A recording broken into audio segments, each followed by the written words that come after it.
नमस्कार शेतकरी मित्रांनो, शेतकरी दादा यूट्यूब चॅनल मध्ये आपले सर्वांचे पुन्हा एकदा स्वागत आहे। आज आपण बघणार आहे सोयाबीनचे बाजारभाव। लातूर जिल्ह्यातील जळकोट या बाजार समितीचे आजचे सोयाबीन बाजारभाव म्हणजे दिनांक 15/2/2024।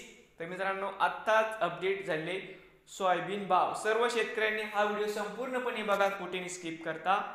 बाजार समिती जळकोट या ठिकाणी आज आवक 176 क्विंटल, या ठिकाणी कमीत कमी दर 4300 रुपये क्विंटल, सरसंत्र 4450 रुपये क्विंटल, या ठिकाणी जास्तीत दर आहे 4600 रुपये क्विंटल। तर मित्रांनो, नवीन आले असाल तर शेतकरी दादा यूट्यूब चॅनेलला सबस्क्राईब करा रोज सोयाबीनचे व्हिडिओ बघण्यासाठी। लातूर जिल्ह्यातील